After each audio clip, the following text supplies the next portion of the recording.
Mo kini ang kaluwasan kanatong tanan.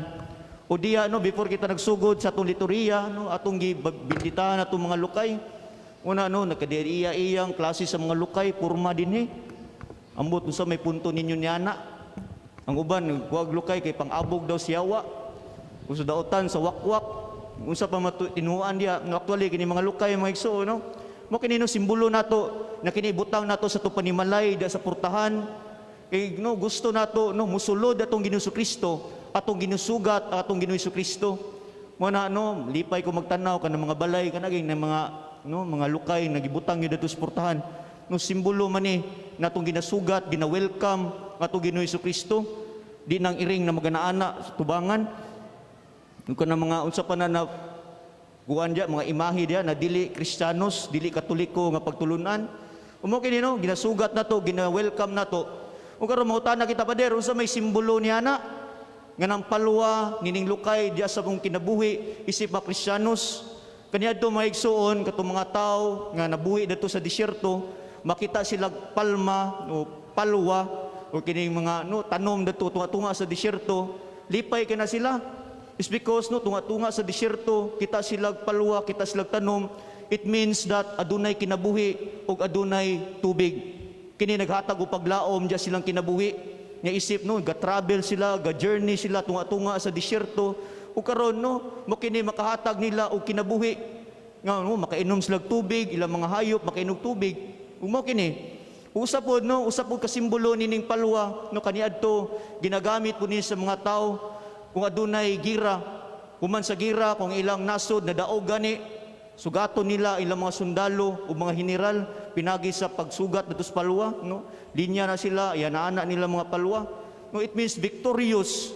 Umo kini no, in the context of our faith, diya sa atong Ginoong Kristo, atong ginasugat ng atong Ginoong Kristo, kay gusto nato musulod siya sa atong kinabuhi, nga madaogon, batok sa sala natong nabuhat. O mo kini no kining panagtigom nato dinhi karon, mo kini ang timaan nga gusto nato no pasudlon ng atong Ginoong Kristo sa atong kasing-kasing hunahuna ug sa kinatibuk-an nato isip mga tao.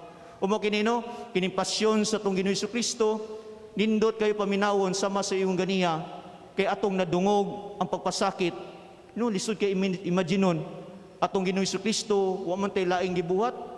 Igo raman siya napadayag sa kamaturan, igo raman siya nipadayag siyang kaugalingon, isip pinadala sa Dios, isip Dios nga mimuluwas ka natong tanan. Apan unsa gibuhat sa mga tao kaniadto, gitaral siya, no, gipasakitan siya, gilansang sa krus, gibunal-bunalan hantod namatay. Umo kini mga igsoon. Nga sa kinabuhi usab mingon kita, pader, grabe akong problema, grabe akong sakripisyo, mura magway Ginoo. Karon no tan-aw nato atong Ginoong Kristo, Dios gina nagsakripisyo, nakasinati problema, kasakit para kanatong tanan. No ayaw ibutang si munahuna na mukisyon ka, ako ra may nagantos. No timan-i mga igsuon. No first and foremost, our Lord Jesus Christ no already experienced that pain, that problem sa kinabuhi. Nya karon moangal kita that sometimes atong mga problema di gid baya nato maingon nga gikan sa Dios. Ang ubang problema pod gikan pod sa atong mga binuhatan. Example no, magsakit-sakit ka. Tungod no, usog man kay miinom, usog po kay manigarilyo, usog pa ng bisyo diya. Muna no, usay po tinuyuan po nato na. Nganong naksidente man ka, tungas gabi, alangan, tingtulog na, panaglaglaag pa gyud. Umuna, no usay tinuyuan nato, apan ang uban sa tuwa, dadto pa gyud ipahid sa atong Ginoong Kristo. Usay no mga igsoon no, mamalandong po kita. Unaw-naon nato kanunay nga diya sa atong kinabuhi, dili tanan no problema atong ipasa dito sa Ginoo. Ato pong pamalandungan no sahay kini pod pinaagi pod sa atong mga binuhatan. No kana pagkamakuyang nato. Yes, mga pader, tao ra pud ko. Ikaw gani pare ka, kasala am ka. Yes, and I know. But this is the call of our Lord Jesus Christ for us. Nga kita magtinarong, magbakanunayon sa itong kinabuhi. Even though life is very challenging, life is very difficult. But then, no, atong tanawon, nga diya sa itong problema, aduna po'y Ginoo, nga andam, no, naghulat ka nato, nga kita giyahan, ubanan niya. Actually, naramgid sa tuwa ba? Yun sa nato pagdala itong kinabuhi.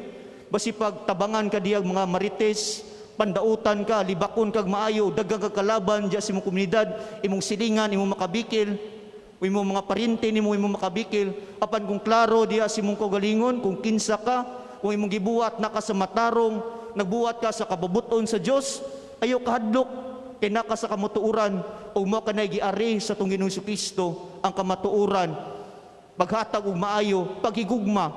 Umo kinino maigsuon, sakripisyo sa tong Ginoong Kristo. Noon tano mabati usab nato, isip mga Katoliko Kristiyano ang sakripisyo nga nabuhat sa tong Ginoong Kristo. Mabitaw na usahay nung uban sa tuwa, very mediocre, uban dili gid wingon kita kalihukan sa simbahan, pagsimba di ultimo mabuhat. Dako ginang sala kung tinuyuan gyud nimo di ka mo simba, na pwede ra man ta mo simba. O karon no, lipay ko dagang kayong nanimba karon, nagtambong, kay murag nabalik-balik na ang tanan. Muna no, diya sa itong kinabuhi, di ginato kalimtan na ang Ginoo kabahin, ang atong pagtuo kabahin usab sa itong kinabuhi. Most especially, we are baptized Christians, mga binunyagan kita. O mo kini ang hagit ka nato, mga igsuon. Nga diya sa itong kinabuhi, no, magpabilin kitang magmakanunayon, even though we are bombarded by those problems, difficulties, challenges in life. Ayaw kahadlok, kay dunay Ginoo nga nauban ka nato kanunay. Tanawa atong Ginoong Kristo nga nabitay sa krus, no, napakamatay para kanatong tanan. Ikaw ayaw kahadlok, no, kita di kita mahadlok. Mingon ka lagi pader, dali ra gyud ingon. Yes, I know. It's easy to say, no, lisod buhaton ang kanang luumon na lang, pagpasaylo, paghigugma, pagpaningkamot, even do na murag way resulta. Apan timan-an nato maigsuon kinsa katong na magtinud-anon siyang kinabuhi, no, naninuod siyang kinabuhi, sincero siyang pagtuo, sincero siyang relasyon sa Ginoo. At the end of the day, kung kwaon na kita sa Ginoo, aduna kitay mapanghambog ya kang Kristo, na mapakita nato Ginoo, naningkamot ko sa kong kinabuhi sa pagsunod kanimo.